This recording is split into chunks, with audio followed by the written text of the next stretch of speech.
අද මම රීකැප් කරන්න හදන්නේ 2013 රිලීස් වුණ චෙන්නයි එක්ස්ප්‍රස් ෆිල්ම් එක. මේනේ ශාරුක් खान. नाम तो सुना ही नहीं हो. SRKගේ තවත් සුපිරි ඇක්ෂන් කොමඩි ෆිල්ම් එකක් තමයි මේ චෙන්නයි එක්ස්ප්‍රස් කියන්නේ. එහෙනම් කතාව බලන්න පටන් ගමු. ශාරුක් මේ කතාවේ ඉන්නේ රාහුල් කියලා චරිතයකට. ඌ පොඩි කාලෙදිම ඌගේ අම්මයි තාත්තයි කාර් ඇක්සිඩන්ට් එකකින් නැති වෙලා. ආච්චි සීයා තමයි ඌව බලාගෙන තියෙන්නේ. සීයාගේ රසකැවිලි බිස්නස් එක කරන් යන්නේ ශාරුක්. බිස්නස් එක නිසා ඌට කෙල්ලෙක් සෙට් කරගන්න උනේත් නැහැ. Why मिठाई वाला? කොහොමරි සෙට් කරගෙන හැදුවත් 100 මැදින් පැනලා හොට දානවා. බලපංකො මුගේ වයස. හරිනම් දැන් ඉස්කෝලේ යන වයසේ ළමයෙකුත් ඉන්නවා. 100ත් මෙහෙම හිටියට පොර තෙන්දුල්කාර්ගේ ඩයි හાર્ඩ් ෆෑන් කෙනෙක්. දවසක් මිනිහා මැච් එක බල බල ඉද්දි 100යි තෙන්දුල්කාරුයි දෙන්නම 99න් අවුට් වුණා. दादाजी. මොනව කරන්නද ඉතින්? ඔහොම තමයි සංසාරේ හැටි. හැබැයි දැන් නම් ශාරුක්ට නිදාසේ කවුල් එක්ක රවුමක් ගහලා කෑල්ලක් ලයින් කරගන්න පුළුවන්. එහෙනම් මචං Goa is on. උන්ගේ මේ ට්‍රිප් එක ගැන ආච්චිට කියන්න ගත්තම ආච්චි වෙන විද්දක් කියවන්න ගත්තා. තොගේ සියගේ අන්තිම කැමැත්ත හැටියට සියගේ අලු වලින් භාගයක් ගංග ගිහින් දාන්න ඕන. ඉතුරු ටික රාමේශ්වරෙන් ගිහින් දාන්න ඕන. මම ගංග වලට ගිහින් දාන්න. ඉතුරු ටික උඹ රාමේශ්වරෙන් ගිහින් දාපන්. ඒක දාලා උඹට ඕන මගුලක් නැතපන් කියලා ආච්චි උට කිව්වා. ආච්චි වැඩේ ද කරනවනේ. මොකද්ද බන් දැන් මේකට කරන්න කියලා ශාරුක් උගේ යාළුවන්ගෙන් ඇහුවා. ඕවත් වැඩද බන්? අපි ගෝවා ගිහින් අලු ටික දාමු. කොහොමත් ගංග රාමේශ්වරම් පහු කරන් යනවනේ කියලා එකෙක් කිව්වා. අම්මපෝගේ මොලේ තමයි මොලේ. ඊට පස්සේ අර මං කෝච්චියේ රාමේශ්වරම් යන්නම් කියලා ආච්චිට බටර් පාරක් දාලා කල්යාණ ස්ටේෂන් එකෙන් බහලා යාළුවෙක් එක්ක සෙට් වුණා. අම්මට සිරි සියගේ අලු ටික තාම කෝච්චියේනේ. ඌ ටික් ගාලා දුවලා ගියා අලු ටික අරන්. අලු ටිකත් අරගෙන කෝච්චියෙන් බහින්න හදනකොටම මෙන්න બોලේ දීපිකා පදුකෝන්.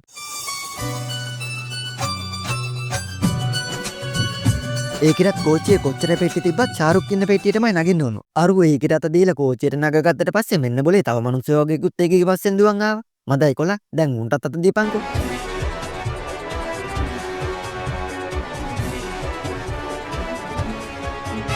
හරිනේ කට්ටියම නැග්ගෙන කියලා ඌ බහින්න හදනකොටම කෝච්චියේ ප්ලැට්ෆෝම් එකත් පහු කරලා ඉවරයි.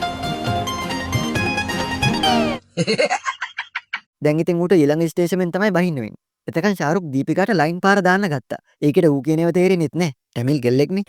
Yeah boy. तुझे देखा तो ये जाना सनम प्यार होता है दीवाना सनम පුංචි කෙල්ලන්ව රවට්ට ගන්න හදන කපටි කයිරා ටික කාබරය අප්පට සිරෙන්නේ යකෝ මේකේ. ශාරුක් අර කෝච්චියට නගගත්ත මිනිස්සු මේකව කිඩ්නැප් කරන් යන ගමන්. උන්ට හින්දි බෑ. මේකට විතරයි පුළුවන්. ඒ පාරම සින්දුවක් කියන විදිහට ගානට එතනේ මාරු වෙලා දීපිකාට ෆෝන් එක දුන්නා. ඒකගේ යාළුවෙක්වත් කන්ටැක්ට් කරගන්න පුළුවන්ද කියලා බලන්න. එතකොට සෙනිකෝම අර යක්කු ටික එතෙන්ට ආවනේ. ඇවිල්ලා ෆෝන් එක විසික් කළා තා පොඩ්ඩෙන් ශාරුක්වත් විසික් කරනවා.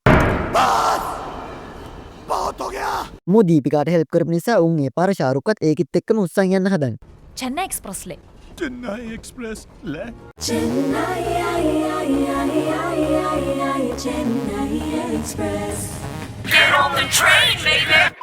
ඊට පස්සේ තමයි ඒකේ ශාරුක්ට සීන් එක කියලා දෙන්න ගත්තේ. අයියෝ my name is Meenalochani Adagasundaram. Hello. daughter of Durgeshwara Adagasundaram. ඒකගේ තාත්තා තමයි සවුත් ඉන්දියාවල godfather. You know Periyathalai? ඒකගේ අපට ඕන ඒකව තංගබලී කියලා කොල්ලෙක්ට බන්දලා දෙන්න. ඌත් මෙර ඩයල් එක බැන්දම අප්පගේ පවර් එක ඩබල් වෙනෝනේ. ඒකයි බලෙන් හරි බන්දලා දෙන්න හදන්නේ. අන්න ඒක නිසා තමයි මේකේ හොරාට ගෙදරින් පැනලා අවිල්ලා තියෙන්නේ. ඕන්න ඔක තමයි ප්‍රශ්නේ. Okay. උන් දෙන්නට කොහොම හරි මේ මගුලෙන් පැන ගන්න ඕන නිසා දීපිකා ගෙවුව ප්ලෑන. ඒකේ තාත්තත් එක්ක කතා කරලා ශාරුක්ගේ දිහා බලනකොට ඌ මුණ්ඩිය හොල්ලන්න ඕන. මොකද්ද හොල්ලන්න ඕන? තෝගේ ඔලිගෙඩිය හොල්ලන්න ඕන වෙන මොකද්ද?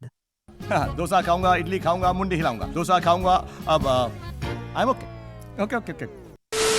යාන්තම් කෝච්චියේ දීපිකාගේ ගමට කොම්බන් වලට සෙන්දුණු ගමන් මෙන්න යකෝ ඒකේ උස්සන් යන හෙන ගැන්සියක් ඇවිල්ලා. ඒ මන්දියට ඒකගේ තාත්තත් ඇවිල්ලා හිටියේ.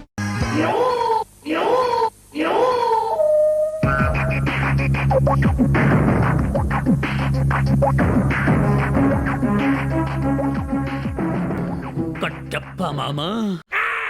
ඒකට තාත්තව ෂේප් කරගන්න ඕන නිසා අප්පා අපි ලව් each other කියලා බොරු මර්සියක් දාන්න ගත්තා. ඒකට උන කසාදෙන් පැනලා යන්න විතර. අරුත් ඉතින් මේක කියන එකට මුන්ඩිය හොලවන්නනේ කතා කරගත්තේ. ඌත් ඉතින් හොලවන්න ගත්තා. තා පොඩ්ඩක් එහෙම වුණා නම් ඌට හොලවන්න මුන්ඩිය තියා ජුම්ඩවත් ඉතුරු වෙන්නේ. ඒ පාර දීපිකාගේ අප්පුච්චි ශාරුක්වත් උස්සන් ආව උන්ගේ ගමට. ओडिट वांगा. උස්සන් ඇවිල්ලා මරන්න නැති කරන හරකට වගේ ඌට හොඳට කන්න බොන්න දීලා බලාගත්තා.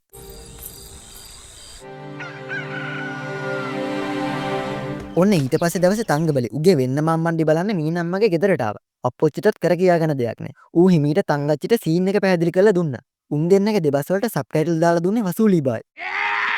ඌ මේ කතාව ඉන්නේ පොලිස් චරිතයකට. සුපිරි ඩයල්. ඔය බල්ලේ බල්ලේ බල්ලේ. ඊට පස්සේ තංගවලි එකපාරට මේ යකාගේ පැත්තට ආවනේ. පොලිස් කාර්යය ඔක්කොන්ටම වඩා බය වෙලා. ඌ ඇවිල්ලා ෂාරුක්ට ටැමිල් වලින් ටෝකක් දැම්මා. මූට මෙලොවහත් ඉල්ලුවත් තේරෙන්නේ ඌ ටෝක් කළ ගියට පස්සේ මොකද්ද මහත්තයෝ රණ්ඩට දෙමලෙන් කිව්වේ කියලා මූ වසූලකින් ඇහුවා. යපෝ ඒ උඹට වලියකට චැලෙන්ජ් කරේ. තෝත් මීහරක වගේ චැලෙන්ජ් එක බාරගත්තනේ. මේ මරුගුලෙන් බේරෙන්න ඕන නිසා දීපිකා ෂාරුක් එක්ක එදාම රෑ කොම්බන් වලින් පැනලා යන ප්ලෑන් එකක් ගැහුවා. ඒකේ වැඩේ ලයින් කරනකම් මූට තියෙන ෂේප් එකේ පාඩුවේ ඉන්නේ. පාඩුවේ ඉන්නේ කොහෙද? ඒ ඇස්සේ කෑල්ලක් ඇවිල්ලා හිටියනේ බජව්වක් දාන්න. ඒ පාර මූ ඔක්කොම වලට දාලා ඒකිත් එක්ක ඩාන්ස් කරන්න ගියා. 1 2 3 4 get on the dance floor. Dance කරන ගමන් මිනිහා පොඩි ඩ්‍රින්ක්ස් දෙක තුනකුත් ගත්තා. පොඩ්ඩක් කිව්වට දැන් නම් මූට හොඳටම බඩු. බඩු වැඩි වෙලා අතේ තිබ්බ බියර් එකක් පොළවේ ගහලා ඔන්න ඉතින් විකාර කියවන්න පටන් ගත්තා. Eh, Tengo. Vai, cara. Lagi nu se pele. Ye karke dekha. කියවල එකපාරට ඌ ට්‍රේලර් අරගෙන ආනන්ද වෙඩිසිංහ වගේ වැඩ දාලා ගාන්ට එතනින් පැනලා ගියා. ගියාට වැඩි දුරක් යන්න උන්නේ නැහැ. ඌ බිම. ගමයුන් ෂාරුක් අල්ලගන්න කලින් වසූලි ඌව වෙන කොහෙද අස්සකට හිමීට ලයින් කරා. පස්සේ වෙරිහින්දලා ඇහැරලා බලද්දි මෙන්න යකෝ ඌ ඉන්නේ බෝට්ටුවක. මේ හොර ඩීසල් ජාවාරම් කරන උන්ගේ බෝට්ටුව. ෂාරුක් බෝට්ටුවේ ඩෙක් එකට ආව විතරයි එකපාරටම පොලිසියනුයි කෝස්ට් ගාඩ් එකනේ මුන්ගේ බෝට්ටුව වට කරලා ඇල්ලුවා. අනේ සර් මාව නම් මේවට අල්ලගන්න එපා. මම මේ මුකුත් දන්නේ නැහැ කියලා මූ පොලිසිය උන්ට වැඳ වැටෙන්න ගත්තා. ඕකහන් හිටපු ජාවාරම්කාරයෙක් ඔය බොරු සර් මූත් අපේ එකෙක් කියලා උන්ට කියන්න ගත්තනේ. හැරි වැඩ කරන්න පුරුදු වෙන්න එපා හුත්තිය පුතෝ වදපු අම්මට බන්නන්න එපා. ඊට පස්සේ ෂාරුක් ඌට වෙච්ච නස්පැත්තිය මුල්ලේ ඉඳලා පොලිසියට කිව්වා. तो कुंभन वाले तुम्हें जानते हैं राइट? කිව්වට පස්සේ උන් එහෙම ෂාරුක් ආ එක්කන් ගියා. Oye, Paji. හත්තලා මේ වලපන් කටප්පා. ඌට දැන් කොහොම හරි එතනින් පැන ගන්න ඕන නිසා දීපිකාට මන්නයක් දික් කළා ඒකව කිඩ්නැප් කරන් ගියා. ඔහොම පැනලා යන වෙලාවේ වාහනේ එන්ජින් එක හිට වෙලා මගදී කාර් එකටත් බඩු බනිස් හම්බ වුණා. හරිනේ දැන් එතනින් පැන ගන්න තව ප්ලෑන් එකක් ගහන්න ඕන. ඔහොම යන ගමන් මුන්ට වෙන ගමක් සෙට් වුණා. දීපිකා ඒ පාර ඒ ගමේ උන්ටත් මැරිසෙක් දාන්න ගියා. ගිහිල්ලා උන්ටත් බොරුවක් කියලා මේකේ ෂාරුක් දිහා හැරලා බැලුවා. ආයෙ නම් පුතේ මුණ්ඩිය නම් හොල්ලන්නේ. ඈ ඊට පස්සේ ආයෙ මක්ක දෝගයක් කියලා මේකේ ආයෙ පාරක් හැරිලා බැලුවනේ. මූ එතකොට මුණ්ඩිය කරකවලම දැන්. Abhi kya hua? ෂාරුක් ගාවට ආපු ගමේ උන් ටික ඌව කරේ තියන් එක්කන් ගිහලා ඒ ගමේ උන් දෙන්නට කොට්ට මෙට්ට ඇඳ ඇතිරලි අරව මේව ඔක්කොම දීලා ඉන්න කාමරයකුත් දුන්නා. අන්න මිනිස්සු.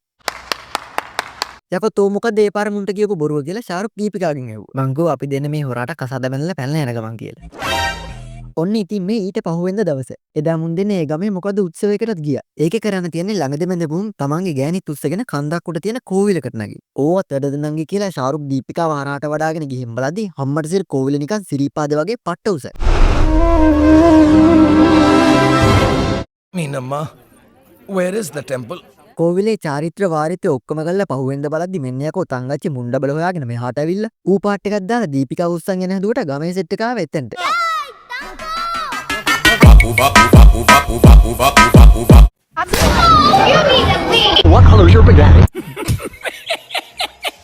උන් දෙන්න සිනික වෙතනින් පැනලා යන හදද්දි මෙයාකට ආයෙ 100 ගේ අලු ටික ගන්න අමතක වුණාට දීපිකා එල කෙල්ලෙක් වගේ ටක් ගාලා අලු ටික අරන් එනකොට ෂාරුක් ෆාස්ට් ඇන්ඩ් ෆීරියස් එකේ වගේ ඩ්‍රිෆ්ට් පාරක් දාලා ඒකෙ වෙක්කන් යනවා.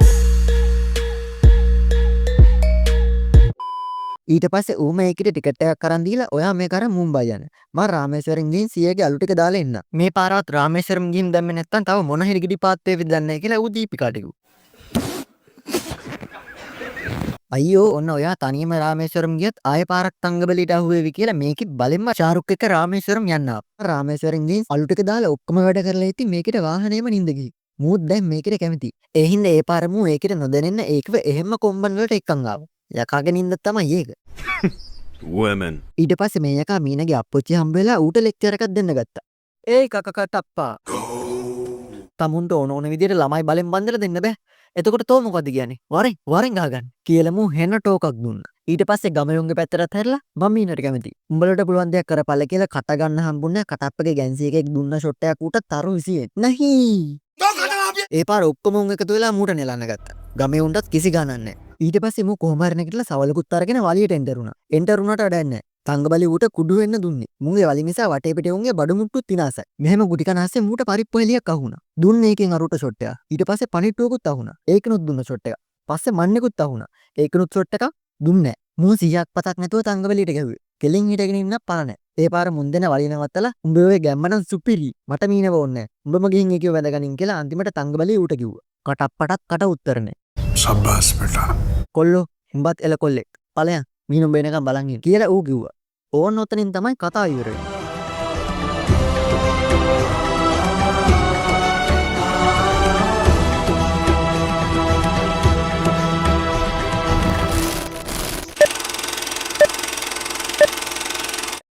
එක දෙයක් කියන්න ලයික් එකක් කමෙන්ට් එකක් දාන්න බැරි නම් අන්ෆ්‍රෙන්ඩ් වෙලා ඵලයව පරහැත්ත හරිද මම මේ සීරියස් කියන්නේ හරිද ලයික් කරේ නැහැ කමෙන්ට් කරේ නැහැ පරහැත්ත අන්ෆ්‍රෙන්ඩ් වෙලා යන්න ඕන ලයික් කරන්නේ නැත්නම් කමෙන්ට් කරන්නේ නැති අය උන්ගේ මට වැඩක් නැහැ අන්ෆ්‍රෙන්ඩ් වෙලා ඵලයල්ලා අන්න කොහොමද මතක තියාගන්නේ හරිද